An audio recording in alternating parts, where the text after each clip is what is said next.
पूर्व श्लोक में भगवान ने यह कहा कि मुझे कोई भी नहीं जानता, तो भगवान को न जानने में मुख्य कारण क्या है, इसका उत्तर आगे के श्लोक में देते हैं। इच्छा द्वेष तमुत्थेन द्वंद्व मोहेन भारत सर्वभूतानि सम्मोहम सर्गे यान्ति परंतप। कारण कि हे भरत वंश में उत्पन्न शत्रुतापन अर्जुन, इच्छा राग और द्वेष से उत्पन्न होने वाले द्वंद्व मोह से मोहित संपूर्ण प्राणी संसार में अनादिकाल से मूढ़ता को अर्थात जन्म मरण को प्राप्त हो रहे हैं।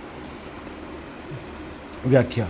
इच्छा और द्वेष से द्वंद्व मोह पैदा होता है, जिससे मोहित होकर प्राणी भगवान से बिल्कुल विमुख हो जाते हैं और विमुख होने से बार बार संसार में जन्म लेते हैं। मनुष्य को संसार से विमुख होकर केवल भगवान में लगने की आवश्यकता है। भगवान में न लगने में बड़ी बाधा क्या है? यह मनुष्य शरीर विवेक प्रधान है, अतः मनुष्य की प्रवृत्ति और निवृत्ति पशु पक्षियों की तरह न होकर अपने विवेक के अनुसार होनी चाहिए। परंतु मनुष्य अपने विवेक को महत्व न देकर राग और द्वेष को लेकर ही प्रवृत्ति और निवृत्ति करता है, जिससे उसका पतन होता है। मनुष्य की दो मनोवृत्तियाँ हैं, एक तरफ लगाना और एक तरफ से हटाना। मनुष्य को परमात्मा में तो अपनी वृत्ति लगानी है और संसार से वृत्ति हटानी है, अर्थात परमात्मा से प्रेम करना है और संसार से वैराग्य। परंतु इन दोनों वृत्तियों को जब मनुष्य केवल संसार में ही लगा देता है, तब वही प्रेम और वैराग्य क्रमशः राग और द्वेष का रूप धारण कर लेते हैं, जिससे मनुष्य संसार में उलझ जाता है और भगवान से विमुख हो जाता है।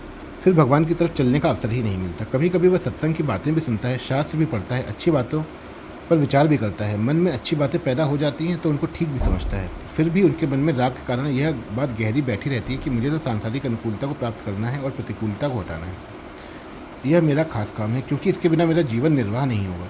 इस प्रकार वह हृदय में दृढ़ता से राग द्वेष को पकड़े रखता है, जिससे सुनने पढ़ने विचार करने पर भी उसकी वृत्ति राग द्वेष रूप द्वंद्व को नहीं छोड़ती।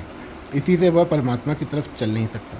द्वंद्वों में भी अगर उसका राग मुख्य रूप से एक ही विषय में हो जाए तो भी ठीक है। जैसे भक्त बिल्व मंगल की वृत्ति चिंतामणि नामक विषय में लग गई,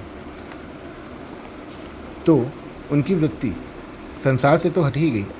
जब विषय ने यह ताड़ना की कि ऐसे हान बांस के शरीर में तो आकृष्ट हो गया, अगर भगवान में इतना आकृष्ट हो जाता तो तू निहाल हो जाता, तब उनकी वृत्ति वहाँ से हटकर भगवान में लगी और उनका उद्धार हो गया।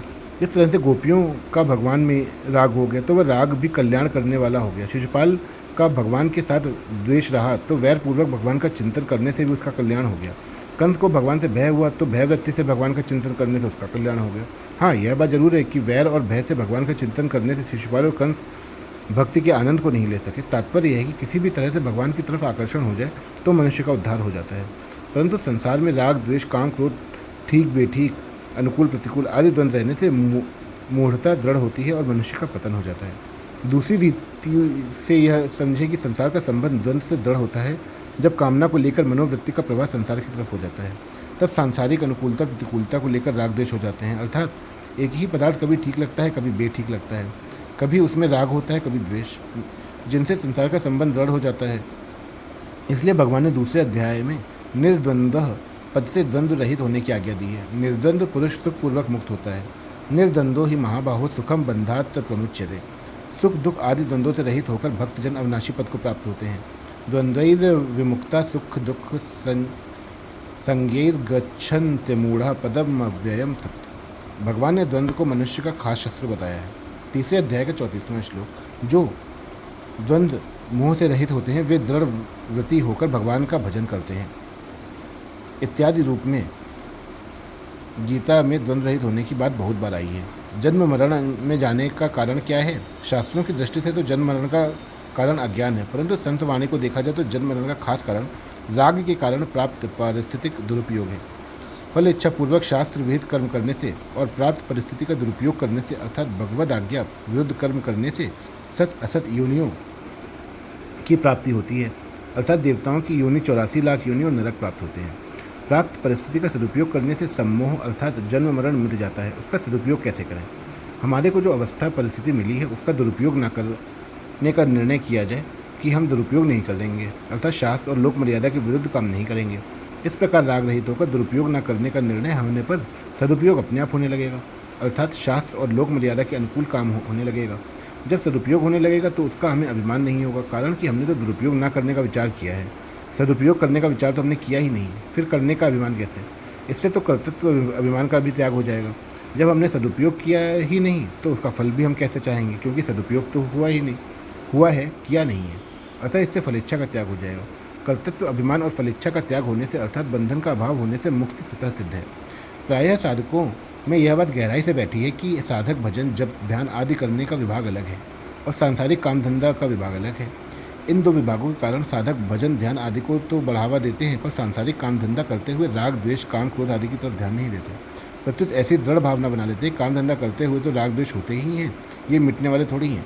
इस भावना से बड़ा भारी अनर्थ यह होता है कि साधक के राग द्वेष बने रहते हैं, जिससे उसके साधन में जल्दी उन्नति नहीं होती। वास्तव में साधक चाहे पारमार्थिक कार्य करे चाहे सांसारिक, उसके अंतःकरण में राग द्वेष नहीं रहना चाहिए।